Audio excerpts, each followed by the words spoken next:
국내 금융권의 부동산 PF 대출 규모가 엄청나게 늘어나고 있습니다. 네. 어떤 수준입니까? 예, 부동산 PF 대출 잔액이 보시는 그래프처럼 굉장히 빠른 속도로 늘어나고 있습니다. 2020년에 90조 원에 달하는 이 부동산 PF 대출 잔액이 22년 9월 기준으로 3분기 누적 기준으로 125조 원을 초과했습니다. 거의 뭐 35조 정도 2년 동안 증가한 거죠. 근데 이게 그대로 비교하시면 안 되고 22년 9월 기준이에요. 네. 근데 중요한 것은 10월, 11월, 12월 이 4, 4분기에 부동산 PF 대출 잔액이 급격히 증가했어요. 이것까지 헤아려 보면 지금 24년 1월 기준으로 제가 이 추계를 해보니까 150조 원에 육박하지 않을까, 145조 원 정도, 요 정도 되지 않을까 이렇게 추산을 해봤어요.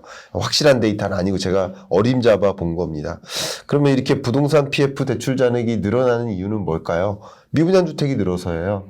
자, 미분양 주택이 늘어나면 부동산 PF 대출 잔액이 늘어날 수밖에 없는 구조인 거죠. 네. 건설사들이 자금을 마련해서 건설 사업을 하는데 이 분양 물량이 다 나갔을 때 그 돈 받아서 돈 갚을게요. 돈 좀 빌려주세요. 하는 방법이 프로젝트 파이낸싱, 네. 부동산 PF라고 볼 수 있겠는데 분양이 안 되니 어때요? 갚을 수가 없는 거죠. 그래서 갚을 수 없는 대출 잔액이 계속 늘어나고 있다. 대출 잔액 중에 그냥 잔액이 늘어나는 게 중요한 게 아니라 갚을 수 없는 대출 규모가 늘어날까 이걸 좀 주목을 해야 되거든요. 근데 여기 보시는 것처럼 연체율을 확인해야 됩니다. 연체율은 대략 한 100일 정도 상환하지 못해요. 이자를 납입하지 못해요. 세 달 정도가 쌓였어요. 네. 그걸 연체라고 합니다. 네. 근데 그 연체율이 늘어나면 못 갚을 가능성도 있겠구나 이렇게 볼 수 있겠잖아요. 네. 자, 보세요. 연체율 보세요. 전 금융권의 부동산 PF 대출 연체율이 0.46%에서 22년 9월 말 기준으로 0.9%로 2배 수준 올라갔어요. 네. 근데 여전히 19년 말과 22년 말을 비교한 게 아니라 22년 9월 말과 비교한 거다.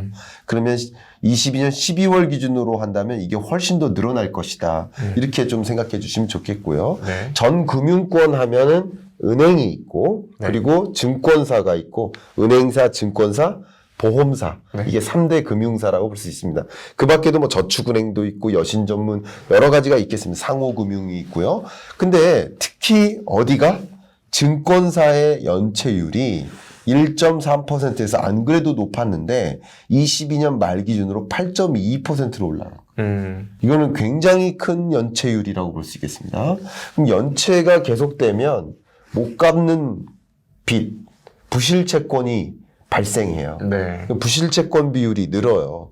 이런 것들이 건설사의 부도로 연결될 수 있겠다. 여러분 눈에 가시적으로 좀 보일 수 있게 좀 말씀드리면 전 금융권의 부동산 PF 대출 연체율이 이렇게 늘었는데 특히 증권사의 연체율이 굉장히 빠른 속도로 늘고 있다. 그리고 21년 말 각자가 연말과 비교한 거고 22년은 9월 말과 비교한 것이니까 22년 12월 말 통계가 나오면 이게 더 껑충 뛰어 있을 겁니다. 결국 우리 경제를 가장 억누르는 요인 중에 하나가 이 부동산 PF다. 예, 이걸 좀 강조해서 말씀드리겠습니다. 네, 부동산 PF 불안의 배경은 무엇입니까? 네, 부동산 PF가 굉장히 불안하고요. 이게 우리 경제의 어떤 회복과 성장을 좀 억누르는 걸림돌 역할을 할 수 있다라는 걱정이 좀 됩니다. 네. 기본적으로 22년 한 해에 금리 엄청나게 치솟았죠. 네. 그러면 건설사 이 PF 대출의 이자 상환 부담은 더 가중되겠죠. 네. 더군다나 원자재 값이 상승했죠. 네. 건설사들이 이 공급망 병목 현상에 따른 그 충격을 고스란히 받았어요. 그러니까 공급망이 불안하고 공급망이 완전히 틀어막히는 disruption이 발생했는데 그에 따라서 원자재 값이 뛴 거죠. 가장 대표적으로 철강 원자재, 시멘트 원자재 이런 값들이 그러니까 건설사들이 말이죠. 철강 스크랩 구할 수가 없다. 그러면 보통 건설 계약을 할 때 얼마에 요 건물을 건설해 드리겠다라고 계약을 해요. 네. 근데 계약한 이후에 자재값이 폭등해요. 그럼 수익성이 줄겠죠. 네. 이렇게 건설사들이 굉장히 어려웠어요. 네. 거기에 지금 22년에 부동산 경기가 어땠어요? 안 좋았어요. 안 좋았죠. 네. 안 좋다는 얘기를 가장 많이 쉽게 대변할 수 있는 그 근거가 제가 미분양주택이라고 말씀드렸죠. 네. 미분양주택이 폭발적으로 솟았어요. 그래프 한번 보실까요? 미분양주택이 평년에 대략 한 월 6만 호 정도를 유지하죠. 근데 20년에 미분양주택이 급격히 해소되죠. 이때 집값이 뛰는 거예요. 수요와 공급의 결과물이 미분양주택이다라고 말씀 수차례 드렸죠. 네. 그러니까 미분양주택이 해소되면 집값은 올라가는 거예요. 그리고 그 밖에 21년에 미분양주택이 저점에서 맴돌죠. 상승세가 둔화되는 흐름이에요. 네. 21년까지는 여전히 상승하는 흐름. 근데 22년에 미분양주택이 이렇게 쌓여 나가죠. 이때 상승세가 크게 둔화되다가 22년 중반부터 미분양주택이 급격히 늘어납니다. 그리고 지금 미분양주택이 23년 오지도 않았습니다. 아직 데이터는 오지도 않았어요. 22년 끝자락 12월 미분양주택 데이터입니다. 그 값이 6만 8천 호입니다. 그리고 미분양주택 건수는 2월 말에 1월 달 통계를 받아요. 네. 그러니까 지금 녹화일 기준으로는 아직 못 받은 거예요. 네. 그러니까 6만 8천 호까지 치솟으니까 평년 그 미분양주택 건수보다도 높죠. 네. 그리고 앞으로 더 높아질 거라고 제가 수차례 부동산 총론에서 말씀드리지 않았습니까? 네.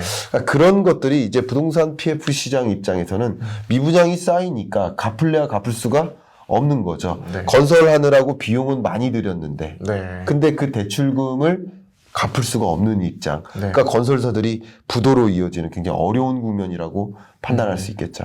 그래서 미분양 주택이 계속 쌓이고 있습니다. 네. 지역별로 알고 싶어요, 교수님. 네. 어떻습니까?